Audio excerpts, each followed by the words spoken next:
Welcome to episode 4 of Renovation Reality here in lovely Brookhaven, Georgia. Now this week we've got some pretty heavy equipment behind me and we've run into some major issues, so make sure you watch it all the way through. We've run into our first major problem of this renovation. So today, episode 4, you actually get to meet the brains behind this renovation. We've got our contractor, John St. Martin, and then we've got our architect, Kristen Ware, who's responsible for all of the plans and the design.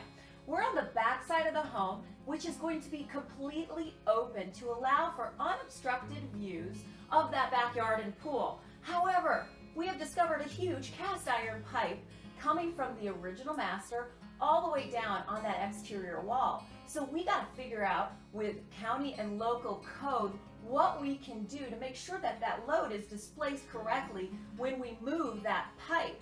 Now, John, what do you think? Is that pretty much the issue? It is. So in working with these renovations, there are unforeseens, as we all know, and this is one of them. This is a challenge. I've deferred to the architect and we've been going over the possible solutions, so I will let Kristen here explain the solutions.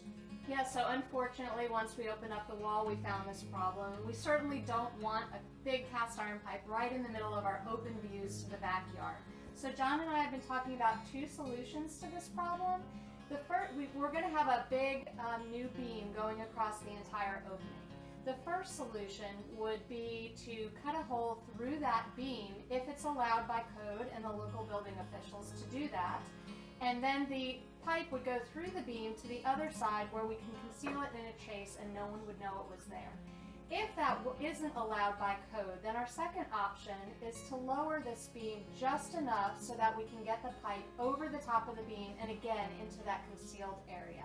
So it's just going to be a matter of checking with the local officials and the structural engineer to see what we can do and which one of those options we go with. All right, today we get to talk about another issue that was discovered. This home is built on a crawl space like many homes here in Georgia.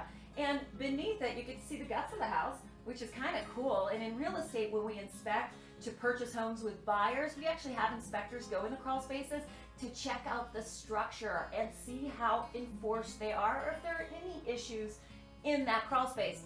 Well, John has discovered kind of a major issue for this property. So tell us, what's the deal? So the initial assessment as I walked in is I noticed that the floors were not quite level. They were in certain parts of the home, but then not in this area.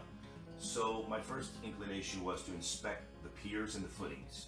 Apparently over the years, there has been some water intrusion in the crawl space. It's been remedied by a sump pump. Either way, it's compromised the existing footings and the piers. They need to be repaired. The house does have some settling, so if we don't do it now and we do it post renovation, what we'll end up with is either A, crooked walls, cracked ceilings, moldings, etc. So we want to address that problem before we start the renovation. All right, we've talked about snafus in the past, and it could be the homeowner, contractor, or Mother Nature. This week, it's actually Mother Nature. You can see behind me, we've excavated for the entire new crawl space for the extension of the house, and we've had a week of rain, so we can't pour the footings. Week number 4, and we've actually run into a few issues. One being this cast iron pipe here, the other being the piering in the crawl space, which honestly is not that big of a deal. We see that all the time here in Atlanta, and it can be easily fixed. And of course, Mother Nature with our rain delay of a week. So we're behind schedule by 1 week.